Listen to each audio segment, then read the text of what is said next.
Mr. Masood, social activist, Mr. Barkat Ali Khan, my dear students, and dear friends. I'm so happy and glad to share my views today with you all. First of all, I would like to thank APCR for inviting me. And shall I continue with my talk? Yes. Yeah, before this, I want to give a clarity. I am not done my PhD yet. I am still pursuing PhD, so I am a research scholar yet. And yes, coming to the topic today, which I think Advocate B. Raghunath sir, he will be dealing in detail with custodial death. So, even before talking about custodial death, let us first try to understand what is arrest. Why is there any need to deprive any person of his personal liberty? India is a democratic country. It has adopted various fundamental rights, from Universal Declaration of Human Rights, from various international covenants such as Covenant on Civil and Political Rights. And most important fundamental right that we are enjoying today is the right to life and personal liberty guaranteed under Article 21. So, when the Constitution of India itself has guaranteed this right to life and personal liberty, how can anyone deprive us with this personal liberty? So what is this arrest? Welcome.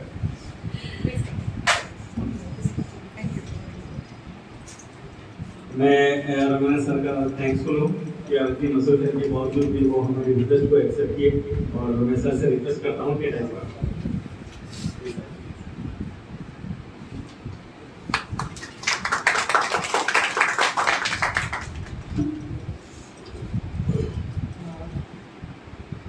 Respected Advocate B. Raghunath sir, President, Telangana High Court Advocates Association, popularly known as Voice of the Voiceless, Man of the Masses. Thank you so much, sir, for coming here. So I did start with my topic, sir, so that to make them aware of what is arrest and what is the law on arrest. So, with your kind permission, I would like to proceed. Yes. So, what is arrest? Arrest is to seize, to control, to take the body of a person into custody by lawful authority. That is the reason when any police tries to arrest, what does he say? You are under arrest, right? So, it has to be done by a lawful authority. Now, who has given this authority to the police people? By virtue of the Code of Criminal Procedure. So they can arrest either with warrant or without warrant. Warrant which is issued by the magistrate, and without warrant, how can they arrest? Is provided under section 41 of Code of Criminal Procedure.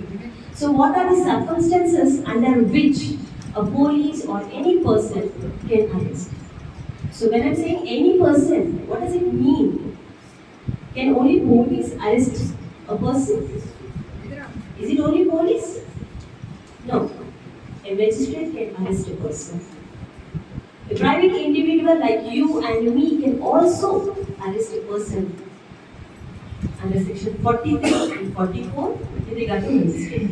So coming back to section 41, which is very, very important. The reason the police officer can arrest without warrant, he has to ensure that he is complying with section 41. So when can he arrest? He can arrest when a person commits some cognizable offence in his presence, or where there is some reasonable suspicion or credible information about commission of cognizable offence, or when the police officer is satisfied that it is necessary to arrest such person to prevent him from committing further offence for proper investigation, to prevent him from destroying the evidence, to prevent him from inducing or threatening the potential witness, and finally to secure him or secure his appearance before the court. So these are the essentials which have to be fulfilled before arresting a person by the police. And time and again, n number of times, the judiciary through various judgments, popularly in Joginder Kumar versus state of UP, Anish Kumar versus the state of Bihar, or D.K. Basu versus state of West Bengal, where the guidelines with regard to arrest have been given. So, what happens when these guidelines are not complied with? It will amount to not only disciplinary action but also contempt of court. So, it is mandatory for the police to follow these rules provided under 41, and when they decide not to arrest, they have to follow 41A, which is giving of notice of appearance. So when they decide that there is no need to arrest any person, but they need the presence of any person for inquiry, they need to serve a notice giving particulars of that offense on which he is charged, or with regard to what he has to appear before them, the place, all these details have to be given. So these are the requirements which the police have to follow. And what is the procedure that police have to adopt while arresting is provided under section 46. So we see in movies, we see that how the police people drag the accused. Is it justified? Is it allowed by law? No. Section 43 clearly says if the person who is to be arrested is willing to submit himself to the custody of the police should not touch him. The police only can touch or use any means which is necessary to take such person into custody only when the person is trying to escape or is not complying with the orders of the police.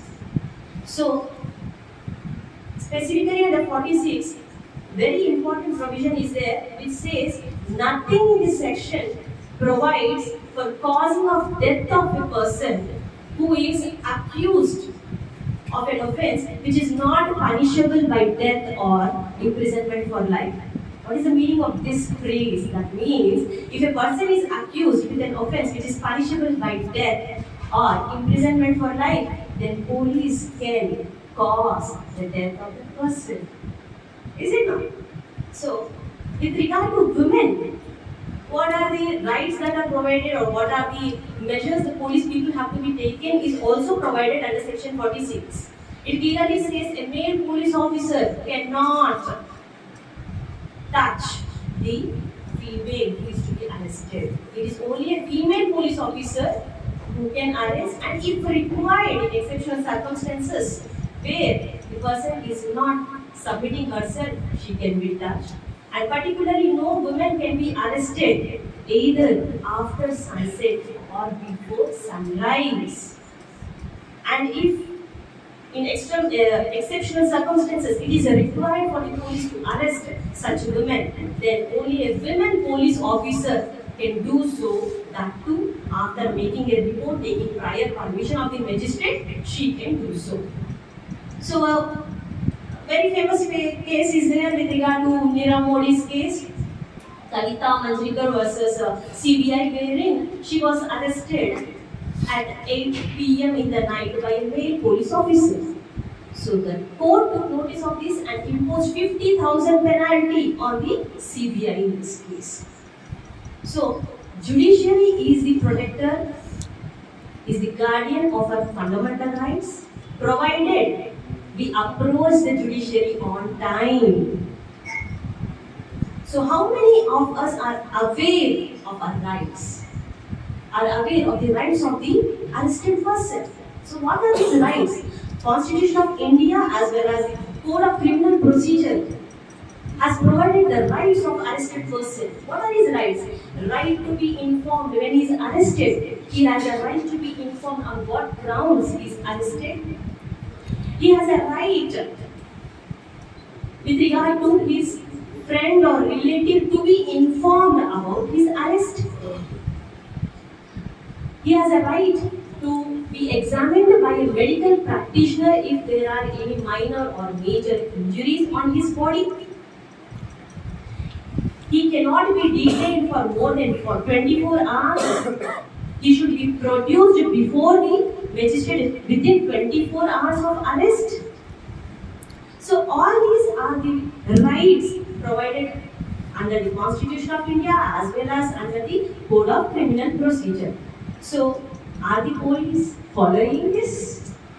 Are they giving the rights to the arrested person? So if you go through the news channels, if you go through the news reports, you will get to know what kind of situation we are living today. How the police is abusing its powers, exercising its powers. In Jogendra Kumar's case, the Supreme Court has mentioned there is existence of power and there is exercise of power. These two are different. Existence of power does not mean that it has to be used by police people. It has to be exercised only when the police is satisfied that it is necessary to arrest. Under section 40, under section 41, so I'll try to wind up fast. So what happens when there is some sort of illegal arrest made? What are the reliefs that can be availed? Reliefs are provided under the Constitution of India by virtue of writs under Article 32 and Article 226. Writ of habeas corpus can be filed.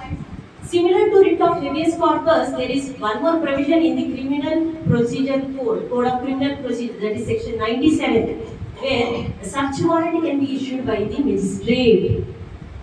Apart from this, IPC, there are provisions 220 and 342, wherein the public servant can be punished if he abuses his power, or a private individual confines any person illegally.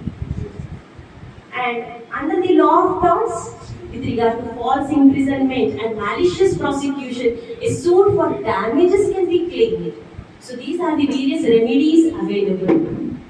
So I want to conclude that the society can be balanced with, on the one side, securing law and order, and the other side, protecting the fundamental rights of its citizens, only when there is no abuse of power, when there is proper exercising of the powers by the police authority. Thank you for listening to me patiently, and thank you for giving me this opportunity. Thank you, ma'am. Thank you very much for your good insights on the rights of an arrested person. And now, I just wanted to inform, if you have any questions, please park it till the last end of the session, if it is related to the rights of the arrested person. We'll have a continuous question and answer session after the speakers event. Now, I call upon Mr.